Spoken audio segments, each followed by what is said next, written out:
আবির তুমি একদমই চিন্তা করো না, তোমার মাকে আমি খুব ভালো করে দেখাশোনা করে রাখছি, খুব যত্ন করতেছি, একদমই ভেবো না তোমার মাকে নিয়ে। মোনা, মায়ের শরীর ঠিক আছে? মা ঠিকভাবে খাচ্ছে তো? হ্যাঁ, তোমার মাকে একদমই টাইম মতো খাবার দিই। এই জন্য আজকে সকালবেলা তোমার মার আলুর দম খেতে ইচ্ছে করছিল, আমি তাকে বানিয়ে দিয়েছি। বিশ্বাস করবো না, তোমার মার ইদানিং এত ফরমাস, এই ফরমাস গুলো পালন করতে করতে আমি শেষ হয়ে যেতেছি। মায়ের সাথে একটু কথা বলো তো আমাকে। মা মা আচ্ছা ঠিক আছে, মা তো রুমে, আমি ডাক দিচ্ছি। হ্যাঁ আই বুড়ি, শোন, তোর ছেলে তোর সাথে ফোনে কথা বলবে। গুণাক্ষরও যদি তোর ছেলেকে কিছু একটা বলছি যে তোর সাথে আমি কি করি, তাহলে দেখবি তোর অবস্থা আমি কি করি। চুপচাপ ভালো মতো কথা বলবি। হ্যাঁ মা মা মা, এই তো মা চলে আসে। হ্যাঁ নাও আবির, কথা বলো।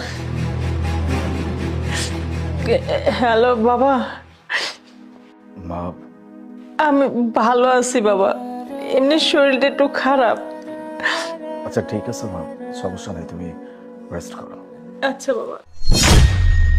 আরে বাবা, তুমি মাকে নিয়ে কেন টেনশন করতেছো? আমি আছি তো। আমি তোমার মাকে এত যত্ন করি যেটা বলার বাইরে। আমি থাকতে তুমি মাকে নিয়ে একদমই চিন্তা করো না, কেমন? তুমি তোমার কাজে ফোকাস করো। ওকে, রাখছি, বাই। ঠিক আছে।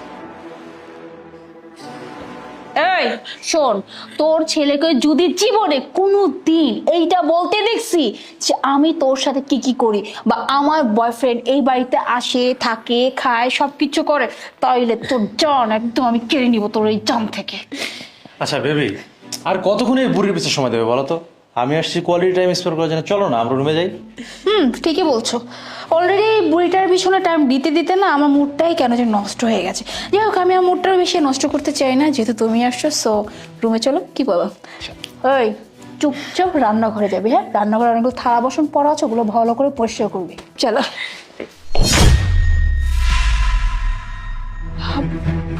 বয়ফ্রেন্ডকে সাথে করে নিয়ে বেডরুমে যাওয়া হচ্ছে। তুমি এইখানে মানে এই সময়? মোনা, তুমি না বলেছিলে তোমার হাজবেন্ড আসবে না, তাহলে তো উনি চলে আসছে। মিথ্যা কথা কেন বলছিলে আমাকে? কি হবে এখন?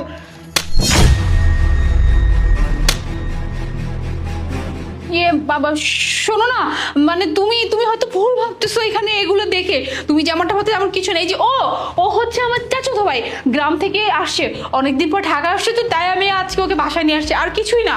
চুপ! আর একটাও মিথ্যা কথা বলবি না, আমি সব কিছু জানি। কিসের চাচাতো ভাই? এইটা তোর বয়ফ্রেন্ড, আর সেই বয়ফ্রেন্ডকে নিয়ে তুই আমার রুমে যাচ্ছিলি। ছি, রাসলীলা করতেছিস না? আমার বাসায় রাসলীলা চলতেছে, আর তার পাশাপাশি আমার মায়ের উপর এইভাবে অত্যাচার চলতেছে। তো কি করব? হ্যাঁ, তোমার এই মার গোলামি করব?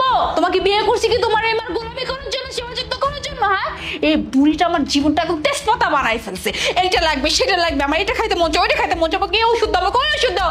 কি আমি কি চাকরানি? হ্যাঁ, চাকরানি পাইছে?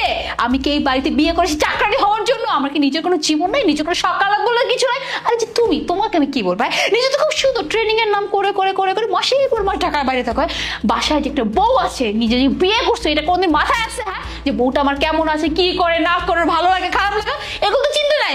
খুব সুন্দর মাটাকে আমার ঘরের মধ্যে রেখে দিয়ে গেছে, বলে গেছে দেখো মোনা, তোমার একটাই দায়িত্ব, সেটা হচ্ছে আমার মায়ের সেবা যত্ন করা, মাকে দেখে রাখা। আমি এই বুড়ি দেখাশোনা করতে পারবো না, এর জন্য আমি এখানে আসি নাই। তাই আমি ওর সাথে রিলেশন করছি আর ওকে ভালোবাসি। ছি ছি ছি ছি, আমার ভাবতেও অবাক লাগতেছে। আরে তার বয়সের দিকে এতটুকু নজর তো দিতে পারতি। মানুষটার বয়স হয়েছে, এই মানুষটা অসুস্থ, সেই মানুষটার সেবা যত্ন না করে তার উপরে এইভাবে দিনের পর দিন অত্যাচার করে যাচ্ছিলি। আমি তো মাসের পর মাস বাড়ির বাইরে থাকি, আমি তো নিজের কাজে থাকি। আমি ভাবতাম আমার মাকে খুব সুন্দরভাবে সেবা যত্ন করে রাখা হয়েছে, আমার মা অনেক ভালো আছে। কিন্তু এখন এসে আমি কি দেখতেছি? আমার মায়ের উপর অত্যাচার চলতেছে।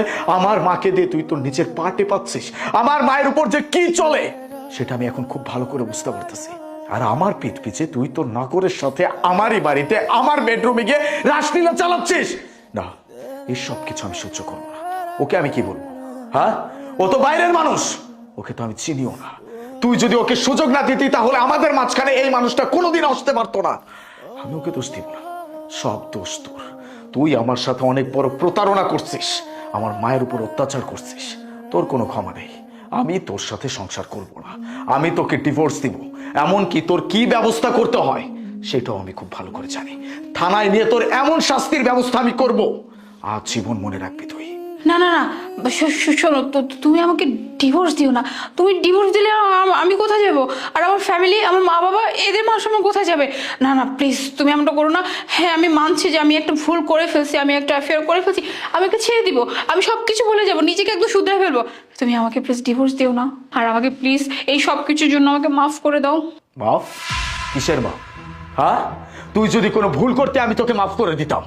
তুই কোনো ভুল করিসনি, তুই জেনে শুনে সজ্ঞানে অপরাধ করছিস, অন্যায় করছিস, পাপ করছিস, যেটার কোনো ক্ষমা হইতে পারে না।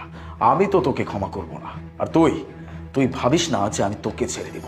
তোদের দুজনকে একসাথে আমি জেলের খানি টানাবো, তারপর বুঝবি কত ধানে কত চাল। আমার মায়ের উপর অত্যাচার করিস, তাই না? তোদের দুইজনের চেহারা আমি আর এক মুহূর্তের জন্য দেখতে চাচ্ছি না। এই মুহূর্তে আমার বাড়ি থেকে বেরোবি। বেরো, বেরো বলছে।